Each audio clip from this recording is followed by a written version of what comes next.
Hello friends, welcome to our channel Knowledge Amplifier. So in my previous video, I have shown you two different equation or vector representation of straight line. Okay, one is this one where we know one position vector which is placed on that line, which is x1 I cap plus y1 j cap plus z1 k cap, and that particular line is parallel to a vector which is vx I cap plus vy j cap plus vz k cap. Okay, and I have told you if we able to find this coefficient vx y vz, then we can say the direction of our original line also, because direction of the line is same as the parallel vector direction, right? And this vx vy vz is basically the parallel vector, right? Position of the parallel vector. So basically determining the direction of that vector is equivalent to determining the direction of a line. And how we can determine? So here in this representation we have seen that if we able to find two point present on our line, then Vx can be equivalent to x2 minus x1, Vy is equivalent to y2 minus y1, like that, as simple as that. Now let's continue the new discussion part. So we have seen y equal to mx plus c. From here we started, right? Now we have seen that any point which is above this particular line can be classified as positive class or positive one, and any data point below this particular line can be classified as negative.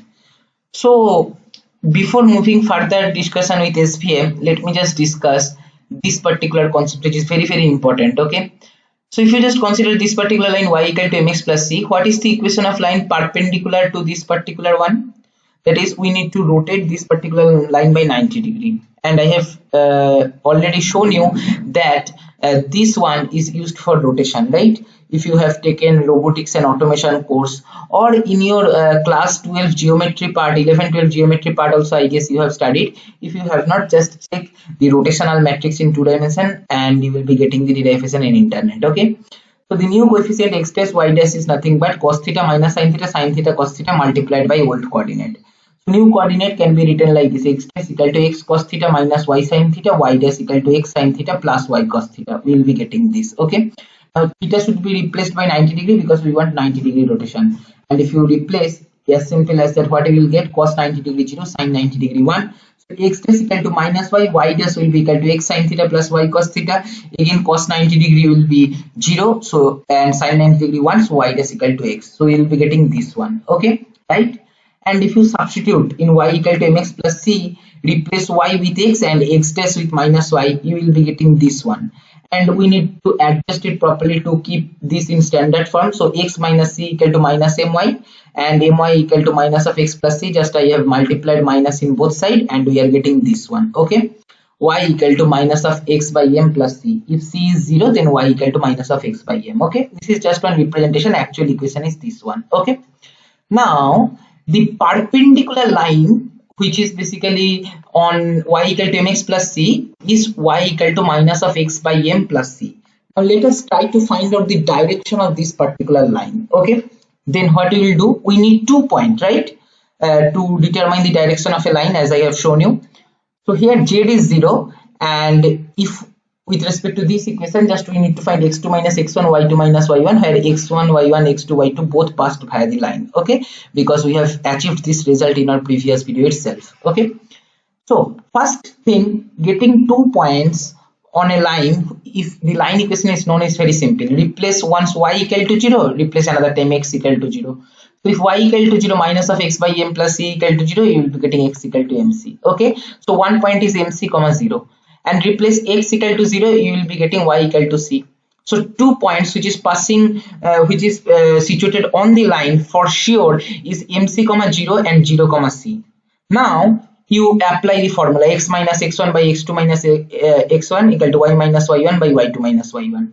So x minus x1, that is mc, by x2 minus x1, that is 0 minus mc, and y minus y1, y minus 0, by y2 minus y1, that is c minus 0, and you will be getting this one. Okay, c and c will cancel each other, so we can say x minus mc by minus m equal to y by 1.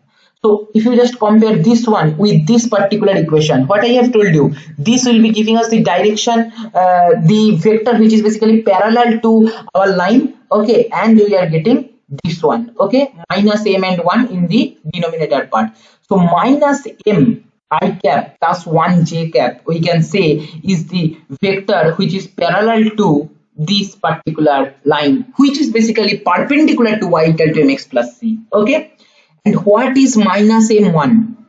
Can you correlate? Yes, minus m1, whatever we have studied in the primary discussion of our SVM, how linear classifier works, that is nothing but omega. Okay, so very important conclusion is, try to understand what I am telling now.